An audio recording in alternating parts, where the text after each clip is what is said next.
ഞാൻ ഇന്നലെ ഒരു സ്ഥലത്ത് പോയി.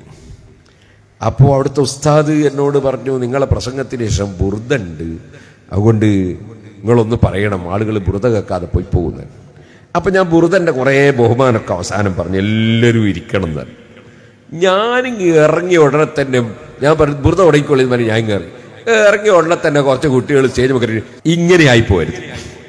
അതായത് നമ്മളെ താല്പര്യം മുഴുവൻ പാട്ടിൽ, നമ്മളെ താല്പര്യം മുഴുവനും ഈ ആനന്ദത്തിൽ അങ്ങനെയായി പോകരുത്. നമുക്ക് ആത്മീയത ഉണ്ടാകും. ബുർദ ചെല്ലാൻ വേണ്ടി വിളിച്ചുകൊണ്ട് ബുർദ ചെല്ലണം. അവിടെ പാട്ട് പാടാൻ പാടില്ല. പാട്ടിന് വിളിച്ചാൽ പാട്ട് പാടിക്കോളി. പാട്ടിന് വിളിച്ചാൽ പാട്ട്. രാവിലെ കട്ടൻ ചായ കുടിക്കേണ്ട സ്ഥലത്ത് ബിരിയാണിയും കൊടുക്കരുത്, ബിരിയാണി കൊടുക്കേണ്ട സ്ഥലത്ത് കട്ടൻ ചായയും കൊടുക്കരുത്. ബുർദ എല്ലാം വിളിച്ചാൽ ബുർദ എല്ലണം. വേറെ അവിടെ പാട്ടൊന്നും പാടാൻ പാടില്ല. അത്രയും ആദരവോടെ ബഹുമാനത്തോടെ ബുർദ കേൾക്കാൻ വേണ്ടിയിരിക്കുകയാണ് സാസ്. ജനങ്ങളെല്ലാവരും എഴുന്നേറ്റങ്ങ് പോവുകയും ചെയ്യും. കാരണം അവർ ബുർദ കേൾക്കാനാണ് വന്നത്. അദബ് എന്ന് പറഞ്ഞൊരു സംഗതി ഉണ്ട്, അത് എവിടെയും പാലിക്കണം.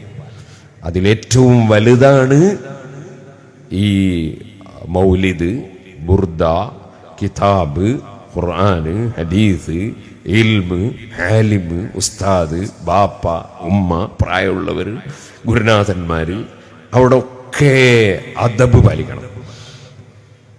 ബുർദന്റെ ഇടക്ക് പാട്ട് പാടാൻ പാടില്ല, ബുർദന്റെ മുമ്പും പാട്ട് പാടാൻ പാടില്ല. ഇനി അഥവാ ഒരുത്തർ പാട്ട് പാടണമെന്ന് വല്ലാതെ മൂട്ടുന്നുണ്ടെങ്കിൽ, അല്ലെങ്കിൽ പാട്ട് പാടണമെന്ന് ആളുകൾക്ക് താല്പര്യം ഉണ്ടെങ്കിൽ ബുർദന്റെ ശേഷം വേണമെങ്കിൽ പാടാം. എല്ലാറ്റും അദബുണ്ട്.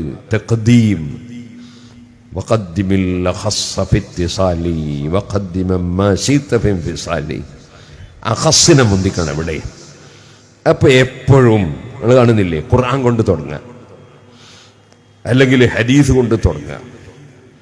തുടക്കം എപ്പോഴും ബർക്കത്തുള്ളതായിരിക്കും. ബിസ്മി കൊണ്ട് തുടങ്ങുക, അല്ലേ?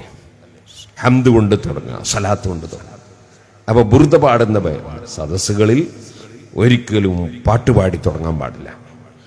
അത് ഓരോന്നിനും ഓരോ അദബുകളുണ്ട്. ഇടക്കും പാട്ട് പാടാൻ പാടില്ല. ബുർദ ശരിക്ക് അച്ചടക്കത്തിൽ ചൊല്ലുക. ഞാനൊരു ചെറിയ ഉദാഹരണം മുതഅല്ലിമീങ്ങളായ നിങ്ങൾ മനസ്സിലാക്കാൻ വേണ്ടി പറഞ്ഞതാണ്.